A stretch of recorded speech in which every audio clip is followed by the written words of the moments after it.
हामी जाकर्ताको यो इभिनिङ वकमा छौँ आज चाहिँ। पछाडि सुजाता, करिश्मा, म यसरी हिँड्दैछौँ। हात्ती भनेको चाहिँ बिस्तारो बिस्तारो जानुहोस् भनेको रहेछ। म त सुरुमा हात्ती भनेको मोटोलाई हात्ती भनेको रहेछ कि भन्ने सोचिरहेको थिएँ, तर बिस्तारो बिस्तारो भन्ने रहेछ।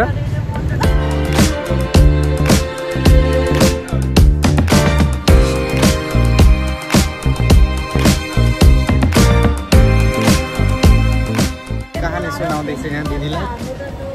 जाकर्ताको एकदमै फेमस स्ट्रिट फुड पाउने ठाउँ, जहाँ यो सबै पार्किङ देख्न सक्नुहुन्छ। यो सबै यहाँ बेलुकाको समय, अब यो साँझ पर्दैछ, खानाको लागि सबैजना आइरहनु भएको छ। सबैतिर तपाईँले पार्किङ मात्रै देख्नुहुन्छ।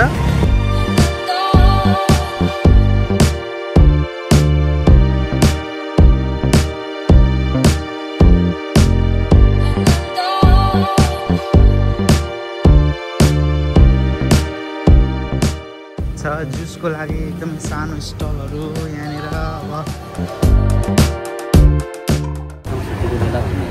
हामीलाई लिएर आउने चाहिँ दाई हुनुहुन्छ। दाईले कस्तो खुवाउनुहुन्छ? नासी गोराङ खाने भनेर सोध्दै हुनुहुन्छ। नासी गोराङ चाहिँ यहाँको एकदमै फेमस फुड। आजको हाम्रो डिनर चाहिँ यस्तै भयो। दाजुले लिएर आउनुभएको स्ट्रिट फुडमा यस्तो मासु के भातको खानामा चाहिँ यो एउटा हर्ब्स पाउँदो रहेछ।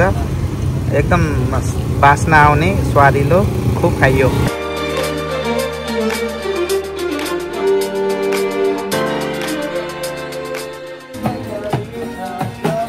वक सकिएको छ र अहिले चाहिँ अब हामी घर फर्किँदा पनि रुम फर्किँदैछौँ। र आजको भिडियोलाई यति नै।